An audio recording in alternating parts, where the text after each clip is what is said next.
네, 안녕하세요. 세뇌 탈출 제6탄입니다.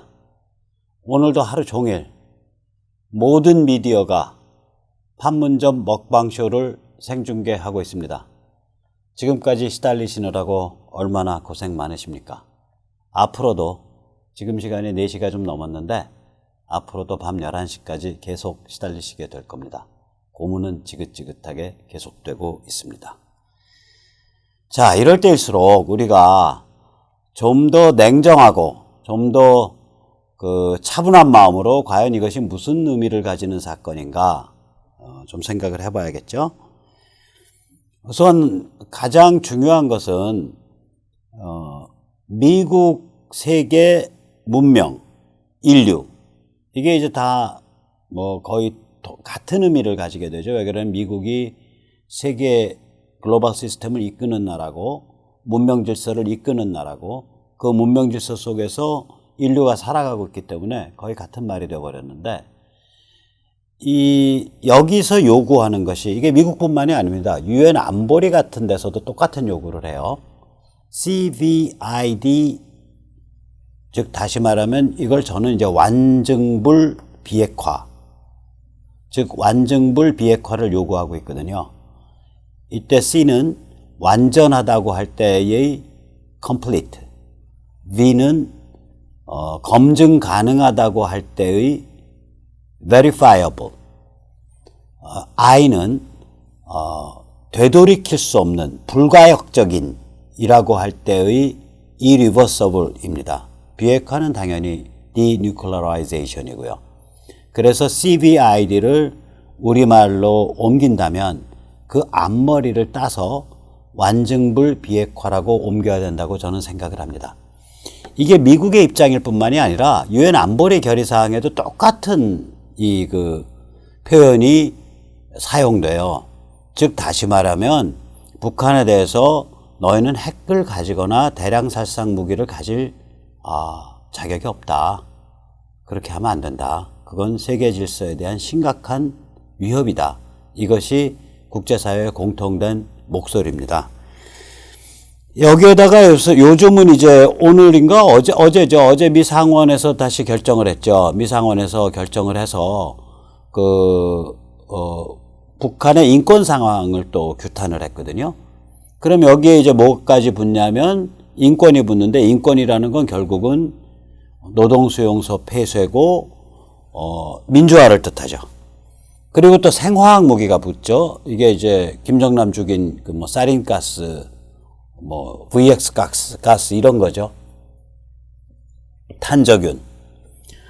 자, 그러니까 북한에 대한 요구가 사실은 거의 체제가 감당할 수 없는 요구를 하고 있는 거예요. CVID 요구라는 게. 그래 놓고 미국이 딱 편안하게 말하자면은 능청맞게 이렇게 얘기하죠. 우리는 북한의 체제 변경을 추구하지 않는다. CVID만 해. 너희 체제 우리 바꿀 생각 없어. 그런데 CVID를 하는 순간 북한 체제는 무너집니다. 어저께도 말씀드렸지만 이게 종교 체제거든요. 대량 학살 전체주의 사교 체제고 핵과 미사일과 대량 살상 무기 이런 것들은 이 종교 체제의 상징물이에요. 종교 상징이에요. 교회의 십자가라든지 절의 부처라든지 성당의 성모 마리아와 같은 종교 상징물입니다. 따라서 이 CVID가 일어난다는 얘기는 사교 체제의 종교 상징물이 파괴된다는 뜻이 돼요. 엊그저께 이 말씀을 드렸더니 이 유튜브에 어떤 저희 시청자께서 이런 재밌는 질문을 하셨어요. 아니 옛날에 핵과 미사일이 없었을 때도 이미 사교체제 아니었냐. 그러니까 1990년 예를 들면 92년. 그런데 왜 새삼스럽게 핵과 미사일을 사교체제의 상징물이라 그러고 그걸 사교체제 자체의 존속과 바로 직결시켜서 말하냐. 이런 아주 흥미로운 질문을 하셨는데 좋은 말씀이죠.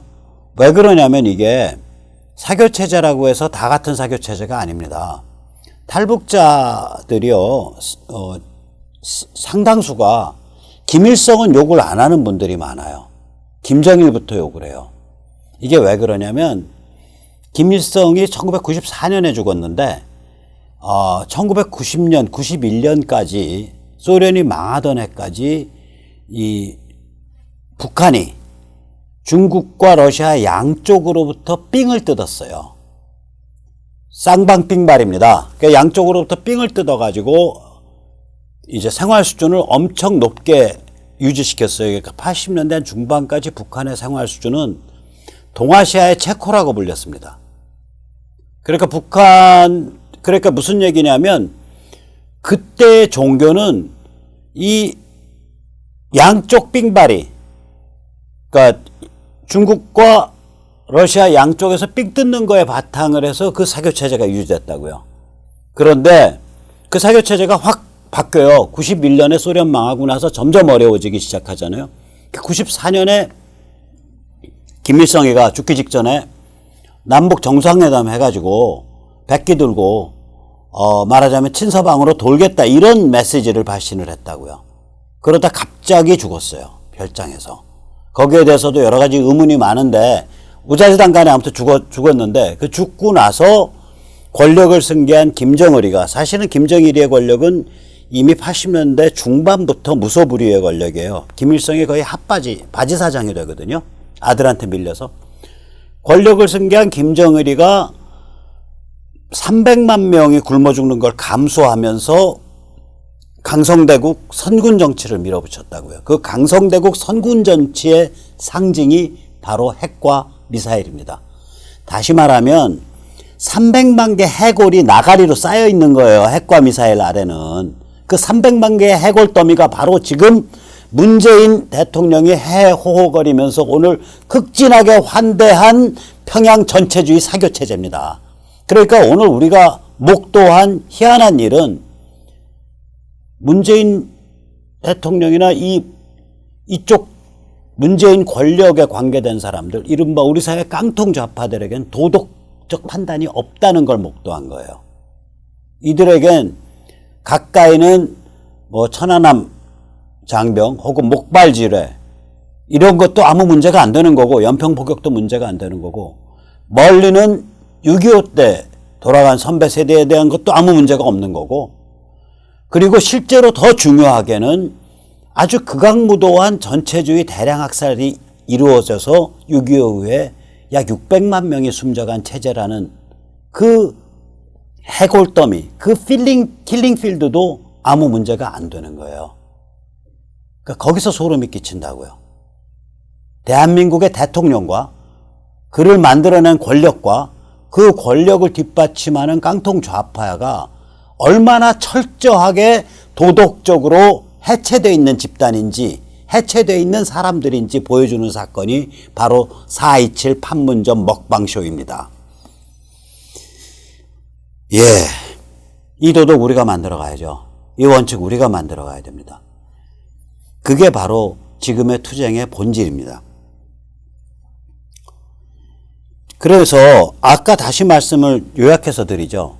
그분이 질문한 거는 뭐냐면, 야, 핵과 미사일 없었을 때도 종교체제였는데, 사교체제인데 핵과 미사일이 왜 새삼스럽게 사교체제의 상징이라는 거야? 라는 게 그분의 질문인데, 저는 사교체제의 버전이 여러 개입니다.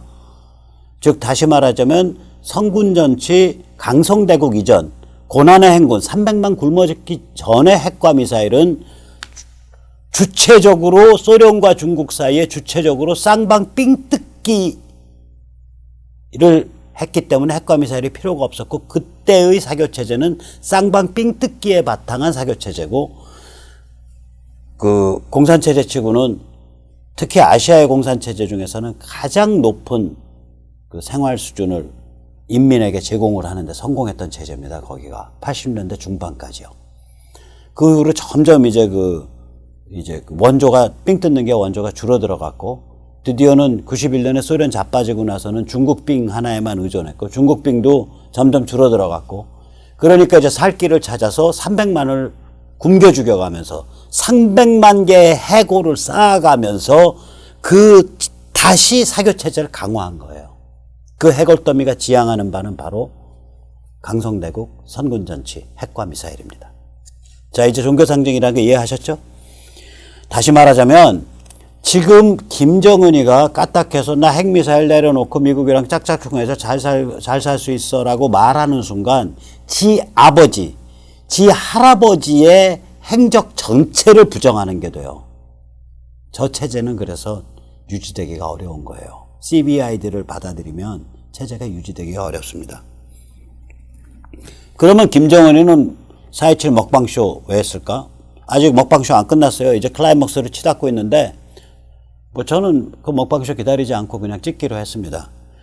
제가 이거 나가고 나서 욕 바가지로 먹게 될 수도 있죠. 뭐 갑자기 우리의 존경하는 최고領導자께서 최고領導자 김정은이 뭐 나 CBID 다 받아들일게. 나 개혁개방 나갈 거야. 라고 보증수표를 쓸 수도 있어요. 갑자기 머리에 뽕을 맞았으면. 저는 그런 일 없다고 봅니다. CBID 김정은이 약속 못해요. 그거에 대한 맹세를 못합니다. 자, 그러면 왜 먹방쇼를 하러 김정은이가 내려왔을까? 내부용이에요. 자기 계산에는. 지금 이제 제재가 심해지고 고립이 심해지고 군사포위가 심해지니까 내부가 엄청 동요하고 있거든요. 내부에 대해서 이 얘기를 하고 싶은 거예요. 보라오, 우리가 남조선을 쥐고 흔들고 있지 않겠어? 남조선은 우리의 셔틀빵 아니겠어? 미제가 아무리 지랄해도 우리는 셔틀빵 남조선의 빨대를 받고 있기 때문에 이 난국을 헤쳐나갈 수 있지 않겠어? 이게 김정은이 내부에 던지고 싶은 메시지고 자기 리더십 강화를 위해서 그걸 위해서 먹방쇼를 연출했다고 봅니다. 그런데 과연 이 메시지가 쓸모가 있을까요? 제가 나중에 다시 한번 강조하겠지만 역사는 간교합니다. 간사예요. 이걸 해겔은 The Cunning of History, 역사의 간지, 간사스러운 꾀라고 표현을 했어요. 어떤 행위자는 자기 딴에는 잔꾀를 내서 우리말로 하면 이게 부처님 손바닥이란 소리예요. 자기 딴에는 잔꾀를 내가지고 난리 부르스를 치고 살아보겠다고 발버둥을 치는데 그 자기가 낸 살아보겠다는 잔꾀가 자기 목줄을 올가미로 이렇게 조이는 거예요. 이게. 그게 해겔이 말한 역사의 간지입니다. 다시 말하자면 지가 낸 꾀에 지가 속아 넘어가는 거죠. 지금 김정은이는 자기 시스템 내부에 대고 보라오, 내가 남조선에 가서 이 정도 대접받고 남조선을 이 정도 쥐어 흔들 수 있는 사람이야. 우리 백두혈통이 이런 리더십을 갖고 있어. 그러니까 남 믿고 따라오라오. 이거 하려고 평창올림픽에도 그 관현악단 왕창 보냈고 그 다음에 뭐 조용필인지 뭔지 뭐 이상한 가수들 잔뜩 불려올려갖고 평양에서 10,000명씩 모아놓고 쇼도 쳐벌리고 요번에 정말 통 크게 판문점까지 내려와서 먹방쇼도 벌리고 이 짓을 하는데 이게 굉장히 위험한 포지셔닝이에요. 얼마나 이게 황당한 포지셔닝인지 오늘자 노동신문 한번 보세요. 거기 보면 경애하는 최고령도자 김정은 동지께서 판문점 남측 지역에서 열리는 역사적인 북남 수교 상봉과 회담을 위하여 평양을 출발하시었다. 이렇게 나오잖아요. 이게 이제 자기들 내부한테 북남회담 하고 있다라고 알리고, 이게 옛날에 아마 중국에 갔을 때, 얼마 전에 중국 갔을 때 회담한다는 얘기 안 알렸거든요. 이거 왜 알리냐고요. 원래 얘들 이런 거 잘 안 알려야 돼요, 체제가. 더 웃기는 건 이 보도문의 맨 마지막 문장 보세요. 잘 안 보이실지도 모르는데, 맨 마지막 문장 보면, 오늘 밤까지 회의 일정을 다 마치고 밤중에 평양으로 돌아오신다라고 동선이 예고돼 있어요. 이건 정말 웃기는 일이에요. 이런 일은 공산 전체주의 국가에서 있은 적이 없어요. 다시 말하면 내부 쇼를 위해서 먹방 쇼를 한 거예요. 내부에다가 대고 나 리더십 있어. 백두혈통이 최소한 남측 정부를 쥐고 흔들고 셔틀빵으로 착취할 수 있는 힘이 있어. 미제가 가로막고 있어서 지금 그 빨대가 좀 잠시 작동 안 할 뿐이야. 이 메시지를 내부에 대고 던지고 싶은 거예요. 그게 먹방쇼가 김정은한테 가지는 의미입니다. 손뼉도 마주쳐야 소리가 나죠. 그러면 먹방쇼의 다른 파트너, 우리 존경하는 문재인 대통령한테 먹방쇼는 무슨 의미를 가질까요? 이런 거겠죠. 우리는 평화를 추구합니다. 전쟁에 반대하며 한반도 급변 사태에도 반대합니다. 우리가 허락하지 않으면 전쟁을 할 수 있겠습니까? 이런 관점이잖아요. 그 대통령 특보라는 문정인이라는 자는 미군 별거야, 우리가 나가려면 나가야지, 뭐 이따구 소리를 하고 있잖아요. 그러니까 그런데 이 국민들이 그거 뭐 아주 신기한 일이니까 텔레비전 보고 있는데 가슴 속에 두 가지가 있어요. 국민들이 이거 칼자루 잡고 실제로 의사결정하는 건 미국과 북한이지, 남한은 패싱이다, 대한민국은 패싱이다. 국민들 다 알아요. 그냥 신기한 쇼니까 김정은이 저렇게 생긴 돼지구나, 근데 왜 대한민국 대통령이 저 옆에 가서 저렇게 촐랑거리고 서 있냐, 이러고서 보고 있는 거예요. 신기하니까. 그냥. 두 번째, 이렇게 평화 드라이브를 걸어도요, 옛날 효순미선이나 광우뻥 때처럼 수만 명의 사람들이 튀어나와가지고 미제의 전쟁 음모에 반대한다, 예방전쟁 반대한다, 선제북폭 반대한다, 이렇게 하면서 반미 반전투쟁을 벌일 사람 없어요. 없다고요. 그거 한 200명 밖에 없어요. 그러니까 문재인 권력이 국민들한테 평화 드라이브를 이걸 갖고 걸 수 있다? 못 겁니다. 오히려 이런 게 많죠. 뭐냐면, 아니, 김정은이를 불러내려서 남쪽 땅을 밟게 만들었잖아요. 판문점의 군사분계선 아래를 밟게 만들었으니까. 밟게 만들었고, 그냥 모바일에다가 뭐에다가 해서 하루 종일 중계를 했는데, 이제 내일 모레 글피부터 언론 논조 보세요. 얻은 게 뭐냐? 그래서 남북 간에 뭐가 합의됐고 그게 국제사회에 어떻게 먹혀든 듯한데 없어요. 깡통이거든요. 이건 깡통회담입니다. 깡통 좌파가 쳐버린 깡통회담이에요. 다시 말할게요. 상황은 명확합니다. 아까 설명드린, 그러니까 완증불 비핵화를 거부하면 김정은이 미국의 예방전쟁에 의해 죽어요. 그렇다고 해서 완증불 비핵화를 수용을 하면, 그 방향으로 수용하겠다는 제스처만 보이더라도 부하들한테 죽습니다. 그 부하들이 김정은이 죽여버리고 자기들이 직접 완증불 비핵화 딜 치러 나온다니까요. 그러니까 참 안 된 젊은이에요. 저한테는 뭐 거의 한 20몇 년 아래의 젊은인데 안 된 젊은이에요. 불쌍한 젊은입니다. 그 집안 잘못 만나가지고 인생 되게 꼬인 놈이에요. 이게 지금 얼마나 살벌한 상황인지 우리 신문이 별로 그렇게 주목을 안 하고 그냥 교통사고쯤으로 했는데, 이게 자유아시아 방송 RFA가 정확히 보도했죠. 지난 22일 날 황해도에 비가 부슬부슬 내리는 밤에 무슨 이유에서인지 버스가 불러가지고 중국인 32명이 숨졌어요. 그러면 이제 우리 다른 신문들은 중국 관광객이 숨졌다고 나와요? 그런가? 중국 관광객이 숨졌나? 그런데 화면 보시다시피 김정은이 병문안을 가고요. 부상자 몇 명 살아남은 사람들. 뿐만 아니라 죽은 사람들을 특별 전용 열차에 태워갖고 평양역에서 안녕히 고향 땅으로 돌아가십시오 라고 인사를 깍듯이 하면서 배웅을 했어요. 시체에 대고. 김정은이가 뿐만 아니에요. 김정은이가 중국에 대고요. 죄송합니다. 제가 정말 책임을 통절히 느낍니다. 속죄합니다. 이런 표현을 썼다고요. 김정은이가. 그럼 이게 그냥 관광객이 아니란 소리 아니에요. 얘들이 누구야 하고 딱 까보니까 안에 글쎄 중국 안에 초강경파들이에요. 중국 안에 초강경파들이 있거든요.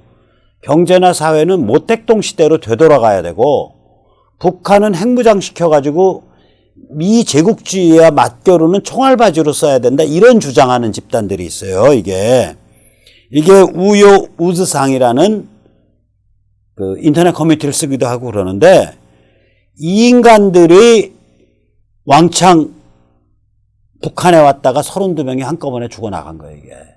그런 사건입니다. 즉, 다시 말하자면, 백두혈통 지지하고, 북핵 지지하고, 이런 중국 내의 개또라이 같은 초강경파들. 근데 이게 만만치 않아요. 이게 그, 만주, 동북삼성의 그 군부랑도 연결이 있고 이러기 때문에 이게 그냥 중국 안에서는 또라이가 아니에요. 그러니까 이런 사람들이 그냥 30몇 명의 완샷에 죽어나간 사건이에요. 시점이 너무 공교롭지 않아요? 아니, 밤중에 비가 왔는데 교통사고가 좀 낯길어서니 버스에 타고 있던 사람이 그것도 다른 버스 아니고 꼭 그 버스가 굴러갔고 다 죽어요. 무지하게 공교로운 일이죠. 작년 10월에 지금 국무장관이 되어 있는 마이클 폼페오가 당시에 CIA 국장이었잖아요. 그 폼페오가 했던 으스스한 말이 있어요. 폼페오가 뭐라 그랬냐면 만약 김정은이 갑자기 사라지더라도 놀랄 일 아닌데 그런 일 벌어지면 나한테 어떻게 된 일이냐 그거 묻지 말아라. CIA는 그런 거에 대답하는 기관이 아니다. 이게 무슨 얘기예요? 야, 우리가 김정은이 사라지게 만들 수도 있을 것 같아 조만간에 이 소리거든요. 이거랑 뭐 그때 폼페오도 교통사고를 언급하기도 했어요. 요번에는 이런 교통사고처럼. 그러니까 교통사고에 의해서 중국의 개또라이 같은 초강경파들, 중국인 초강경파들이 북한의 황해도 도로상에서 무려 32명이 완샷에 죽은 사건입니다. 이렇게 이제 그 살벌한 일들이 언제든지 벌어질 수 있는 그런 시절이 된 거예요. 그러니까 이게 예를 들면 이건 이 전체주의 체제에서 지금 이제 김정은 체제잖아요. 백두혈통 체제잖아요. 다시 말하자면 김일성, 김정일, 김정은으로 이어지는 3대에 걸친 신을 모시는 체제예요. 이런 체제에서요. 제일 칼 뽑고서 지배자를 쳐내는 거는 2인자, 3인자, 4인자, 5인자, 6인자, 7인자, 8인자. 이 권력 핵심에서 쳐내요. 항상 그래요. 굉장히 아이러니한 일인데 외부에서 민중몽기로 쳐내는 게 아니에요. 이 권력 핵심들의 관점에서 보면 이 종교체제가 이미 수명을 다했다라고 생각이 들고 이 신과 김일성교라는 이 종교의 신과 메시아가 이미 맛이 갔다. 이 종교의 상징물인 핵과 미사일이 이미 포기됐다. 이미 더 지켜낼 도리가 없다. 이렇게 판단을 하기 시작하면 그 다음에는 이거는 김정은에 대한 충신이 아니라 호시탐탐 김정은의 뒷목을 노리는 자객 집단이 되는 거예요. 이거는 모든 전체주의 체제에서 항상 그랬습니다. 자, 그래서 어저께도 말씀드렸지만 오늘 이렇게 처량한 운명에 맞닿아 있는 김정은이가 이번에 이제 오늘 그 4.27 먹방쇼를 통해서 자기 딴에는 남쪽의 그 정부를 쥐고 흔들 수 있다는 걸 그 북한 그러니까 주민들한테 보여주기 위해서 먹방쇼를 했지만 결국에 가서는 그건 오히려 그 김정은에 대한 이 그 지배 집단 내부의 신뢰, 의존성 이걸 더 약화시키는 결과를 초래하게 될 겁니다. 마찬가지로 문재인 대통령 혹은 문재인 정권은 이번 먹방쇼를 통해서 평화 드라이버를 걸려고 시도하고 있지만 우리나라 국민들 중에 반미, 반전, 평화 이런 거를 주장하면서 다시 말하면 김정은 체제, 백두혈통 체제의 존속을 위해서 길거리로 뛰어나와서 울부짖을 사람 채 100명도 되지 않습니다. 성주에 몰려간 그 사람들이 다입니다. 그런 만큼 우리 문재인 정부도 이번에 온 국민과 더 중요하게는 전 세계를 향해서 얼마나 실속 없는 이게 쇼통 집단인지 스스로 드러낸 그런 사건이었습니다. 겉으로는 참으로 우울한 날이죠. 모든 신문, 모든 방송, 모든 미디어가 하루 종일 이 먹방쇼가 무슨 대단한 민족적 사건인 것처럼 호들갑을 떨면서 보도하고 있는 행태에 대단히 한숨만 푹푹 나오는 날입니다. 그러나 밤이 가장 깊고 기온이 가장 떨어졌을 때가 바로 해 뜨기 직전입니다. 그 점 항상 염두에 두시고 희망을 같이 가지고 가면서 투쟁해 갑시다. 감사합니다.